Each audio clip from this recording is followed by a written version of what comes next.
Job അധ്യായം 5. വിളിച്ചു നോക്കൂ, ആരെങ്കിലും നിനക്കുത്തരം നൽകുമോ? ഏത് വിശുദ്ധ ദൂതനെയാണ് നീ ആശ്രയിക്കുക? ക്രോധാവേശം മൂഢനെ കൊല്ലുന്നു, അസൂയ സരളഹൃദയനെ നിഹനിക്കുന്നു. ഭോഷൻ വേര് പിടിക്കുന്നത് ഞാൻ കണ്ടു. തൽക്ഷണം അവൻ്റെ ഭവനത്തെ ഞാൻ ശപിച്ചു. അവൻ്റെ മക്കൾ അഭയസ്ഥാനത്ത് നിന്ന് അകലെയാണ്.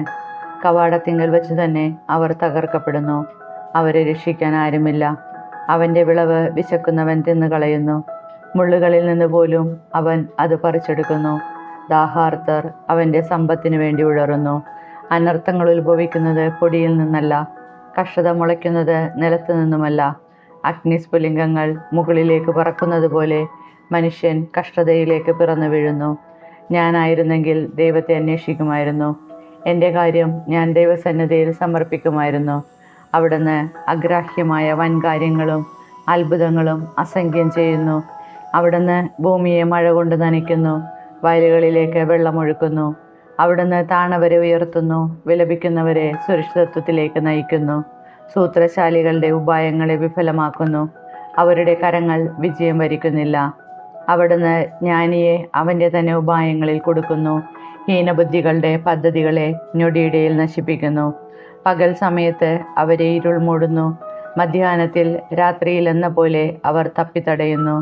അവിടുന്ന് അനാഥരെ അവരുടെ വായിൽ നിന്നും അഗതിയെ ശക്തന്മാരുടെ കയ്യിൽ നിന്നും രക്ഷിക്കുന്നു. ദരിദ്രന് പ്രത്യാശയുണ്ട്, അനീതി വായ്പൊത്തുന്നു. ദൈവം ശാസിക്കുന്നവൻ ഭാഗ്യവാനാണ്. സർവശക്തൻ്റെ ശാസനത്തെ അവഗണിക്കരുത്. അവിടുന്ന് മുറിവേൽപ്പിക്കും, എന്നാൽ വെച്ചുകെട്ടും. അവിടുന്ന് പ്രഹരിക്കും, എന്നാൽ അവിടുത്തെ കരം സുഖപ്പെടുത്തും. അവിടുന്ന് 6 കഷ്ടതകളിൽ നിന്ന് നിന്നെ മോചിപ്പിക്കും, 7ാമതൊന്ന് നിന്നെ സ്പർശിക്കുകയില്ല. ക്ഷാമകാലത്ത് മരണത്തിൽ നിന്നും യുദ്ധകാലത്ത് വാളിൻ്റെ വായ്ത്തലയിൽ നിന്നും അവിടുന്ന് നിന്നെ രക്ഷിക്കും. നാവിൻ്റെ ക്രൂരതയിൽ നിന്ന് നീ മറയ്ക്കപ്പെടും. നാശം വരുമ്പോൾ നീ ഭയപ്പെടുകയില്ല. നാശത്തെയും ക്ഷാമത്തെയും നീ പരിഹസിക്കും. വന്യമൃഗങ്ങളെ നീ ഭയപ്പെടുകയില്ല. ഭൂമിയിലെ കല്ലുകളോട് നിനക്ക് സഖ്യമുണ്ടാകും. കാട്ടുമൃഗങ്ങൾ നിന്നോട് ഇണക്കം കാണിക്കും. നിന്റെ കൂടാരം സുരക്ഷിതമാണെന്ന് നീ അറിയും. നിന്റെ ആലകൾ പരിശോധിക്കുമ്പോൾ ഒന്നും നഷ്ടപ്പെട്ടതായി കാണുകയില്ല. നിന്റെ പിൻഗാമികൾ അസംഖ്യമാണെന്നും നിന്റെ സന്താനങ്ങൾ വയലുകളിലെ പുല്ലുപോലെ വളരുമെന്നും നീ അറിയും. വിളഞ്ഞ ധാന്യക്കറ്റ യഥാകാലം മെതിക്കളത്തിലെത്തുന്നത് പോലെ പൂർണ്ണ വാർദ്ധക്യത്തിൽ നീ ശവകുടീരത്തെ പ്രാപിക്കും. അത് ഞങ്ങൾ ദീർഘകാലം കൊണ്ട് മനസ്സിലാക്കിയതാണ്. ഇത് സത്യമാണ്. നിന്റെ നന്മയ്ക്ക് വേണ്ടി ഇത് ഗ്രഹിക്കുക. ജോബ് അധ്യായം 6. ജോബിൻ്റെ മറുപടി. ജോബ് പറഞ്ഞു, എൻ്റെ കഷ്ടതകൾ തൂക്കി നോക്കിയിരുന്നെങ്കിൽ, എൻ്റെ അനർത്ഥങ്ങൾ തുലാസിൽ വച്ചിരുന്നെങ്കിൽ, അവ കടൽ തീരത്തെ മണലിനേക്കാൾ ഭാരമേറിയതായിരിക്കും. അതിനാൽ എൻ്റെ വാക്കുകൾ വിവേകശൂന്യമായിപ്പോയി. സർവശക്തൻ്റെ അസ്ത്രങ്ങൾ എന്നിൽ തറച്ചിരിക്കുന്നു. എൻ്റെ ജീവൻ അവയുടെ വിഷം പാനം ചെയ്യുന്നു. ദൈവത്തിൻ്റെ ഭീകരതകൾ എനിക്കെതിരായി അണിനിരന്നിരിക്കുന്നു. തിന്നാൻ പുല്ലുള്ളപ്പോൾ കാട്ടുകഴുത കരയുമോ? തീറ്റി മുൻപിലുള്ളപ്പോൾ കാള മുക്രയിടുമോ? രുചിയില്ലാത്തത് ഉപ്പു ചേർക്കാതെ തിന്നാനാകുമോ? മുട്ടയുടെ വെള്ളയ്ക്ക് വല്ല രുചിയുമുണ്ടോ? എനിക്ക് തിന്നാൻ പറ്റാത്ത ഇവയാണ് ഇപ്പോൾ എൻ്റെ ആഹാരം. ദൈവം എൻ്റെ അപേക്ഷ സ്വീകരിച്ചിരുന്നെങ്കിൽ, എൻ്റെ ആഗ്രഹം സഫലമാക്കിയിരുന്നെങ്കിൽ, അവിടുന്ന് എന്നെ തകർക്കാൻ കനിഞ്ഞിരുന്നെങ്കിൽ, കരം നീട്ടി എന്നെ വിച്ഛേദിച്ചിരുന്നെങ്കിൽ, അതെനിക്ക് ആശ്വാസമാകുമായിരുന്നു. വേദനയുടെ നടുവിൽ പോലും ഞാൻ ആർത്തുല്ലസിക്കുമായിരുന്നു. പരിശുദ്ധനായവൻ്റെ വചനത്തെ ഞാൻ തിരസ്കരിച്ചിട്ടില്ല. കാത്തിരിക്കാൻ എനിക്ക് ശക്തിയുണ്ടോ? എന്തിനു വേണ്ടിയാണ് ഞാൻ ക്ഷമയോടെ കാത്തിരിക്കേണ്ടത്? എൻ്റെ ശക്തി കല്ലുകളുടെ ബലമാണോ? എൻ്റെ മാംസം പിച്ചളയാണോ? എൻ്റെ ശക്തി വാർന്നു പോയിരിക്കുന്നു, എനിക്ക് ആശ്രയമറ്റിരിക്കുന്നു. സ്നേഹിതനോട് ദയ കാണിക്കാത്തവൻ സർവശക്തനോടുള്ള ഭക്തിയാണ് ഉപേക്ഷിക്കുന്നത്. എൻ്റെ സഹോദരന്മാർ മലവെള്ളപ്പാച്ചിൽ പോലെ ചതിയന്മാരാണ്. അവർ വേഗം വരണ്ടുപോകുന്ന അരുവികൾ പോലെയാണ്. അവയിലെ ഇരുണ്ട ജലത്തിന് പോഷണം മഞ്ഞുകട്ടയാണ്. മഞ്ഞ് പെയ്യുമ്പോൾ അവയിൽ ജലം പെരുകുന്നു. വേനലിൽ അവ വറ്റിപ്പോകുന്നു. ചൂടേറുമ്പോൾ അവ അപ്രത്യക്ഷമാകുന്നു. കച്ചവട സംഘം അവയെ തേടി വഴിവിട്ടു പോകുന്നു. അവർ മരുഭൂമിയിൽ ചെന്ന് നാശമടയുന്നു. തേമാന്യരുടെ കച്ചവട സംഘം അവയെ തേടുന്നു. ഷേബായരുടെ യാത്രാസംഘം അവയിൽ പ്രതീക്ഷയർപ്പിക്കുന്നു. വരണ്ട അരുവിയുടെ കരയിൽ അവരുടെ പ്രതീക്ഷ കൊഴിഞ്ഞു വീഴുന്നു. നിങ്ങൾ എനിക്ക് അതുപോലെയായി തീർന്നിരിക്കുന്നു. എൻ്റെ വിപത്ത് കണ്ട് നിങ്ങൾ ഭയപ്പെടുന്നു. എനിക്കൊരു സമ്മാനം നൽകാനോ നിങ്ങളുടെ ധനത്തിൽ നിന്ന് എനിക്ക് വേണ്ടി കോഴ കൊടുക്കാനോ ഞാൻ ആവശ്യപ്പെട്ടു. ശത്രുകരങ്ങളിൽ നിന്ന് എന്നെ രക്ഷിക്കാനോ മർദ്ദകരിൽ നിന്ന് എന്നെ മോചിക്കാനോ ഞാൻ അഭ്യർത്ഥിച്ചു. ഉപദേശിച്ചു കൊള്ളുക, ഞാൻ നിശബ്ദം കേൾക്കാം. ഞാൻ എന്ത് തെറ്റ് ചെയ്തുവെന്ന് മനസ്സിലാക്കി തരിക.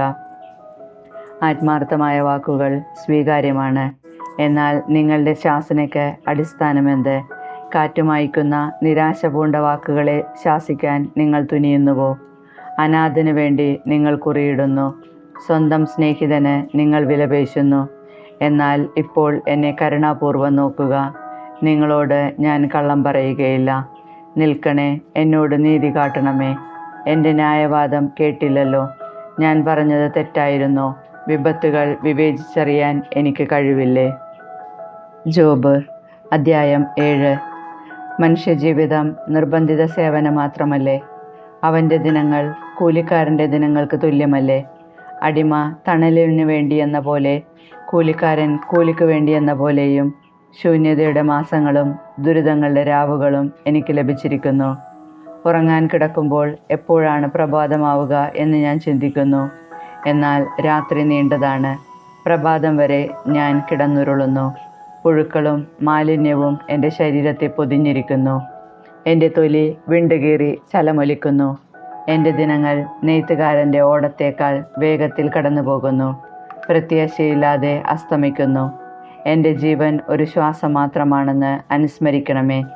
എൻ്റെ കണ്ണുകൾ ഇനി ഒരിക്കലും നന്മ ദർശിക്കുകയില്ല. എന്നെ കാണാറുള്ള കണ്ണുകൾ പിന്നീടൊരിക്കലും എന്നെ കാണുകയില്ല. നീ എന്നെ നോക്കിയിരിക്കെ ഞാൻ പോയി കഴിഞ്ഞിരിക്കും. മേഘങ്ങൾ മാഞ്ഞു മറയുന്നത് പോലെ പാതാളത്തിൽ പതിക്കുന്നവൻ മടങ്ങി വരികയില്ല. അവൻ തൻ്റെ വീട്ടിലേക്ക് ഒരിക്കലും തിരിച്ചു വരുന്നില്ല. അവൻ്റെ ഭവനം ഇനി അവനെ അറിയുകയില്ല. അതിനാൽ എനിക്ക് നിശബ്ദത പാലിക്കാൻ കഴിയുകയുമില്ല. എൻ്റെ ഹൃദയവേദനയ്ക്കിടയിൽ ഞാൻ സംസാരിക്കും. എൻ്റെ മനോവേദനകൾക്കിടയിൽ ഞാൻ സങ്കടം പറയും. അങ്ങെനിക്ക് കാവലേർപ്പെടുത്താൻ ഞാൻ കടലോ കടൽ ജന്തുവോ? എൻ്റെ കിടക്ക എന്നെ ആശ്വസിപ്പിക്കും. എൻ്റെ തൽപ്പം എൻ്റെ വ്യസനം ശമിപ്പിക്കും എന്ന് ഞാൻ പറയുമ്പോൾ, സ്വപ്നങ്ങൾ കൊണ്ട് അങ്ങനെ ഭയപ്പെടുത്തുന്നു. ദർശനങ്ങൾ കൊണ്ട് എന്നെ പരിഭ്രാന്തനാക്കുന്നു. അസ്ഥിപഞ്ജരമാകുന്നതിനേക്കാൾ കഴുത്ത് ഞെരിച്ചുള്ള മരണമാണ് ഞാൻ ഇഷ്ടപ്പെടുന്നത്. ഞാൻ ആശയറ്റവനാണ്. ഞാൻ എന്നേക്കും ജീവിച്ചിരിക്കുകയില്ല. എന്നെ ഏകനായി വിടുക. എൻ്റെ ജീവിതം ഒരു ശ്വാസം മാത്രമാണ്. അങ്ങ് മനുഷ്യനെ ഇത്ര കാര്യമാക്കാനും അവൻ്റെ പ്രവൃത്തികൾ ഉറ്റുനോക്കാനും ഓരോ പ്രഭാതത്തിലും അവനെ പരിശോധിക്കാനും ഓരോ നിമിഷവും അവനെ പരീക്ഷിക്കാനും അവൻ ആരാണ്? ഉമിനീരിറക്കാൻ പോലും ഇടതരാതെ എത്ര നാൾ അങ്ങനെ നോക്കിയിരിക്കും? മനുഷ്യനെ ഉറ്റുനോക്കിയിരിക്കുന്നവനെ, ഞാൻ പാപം ചെയ്താൽ തന്നെ അങ്ങേക്കതെന്താണ്? അങ്ങ് എന്തുകൊണ്ട് എന്നെ ഉന്നം വച്ചിരിക്കുന്നു?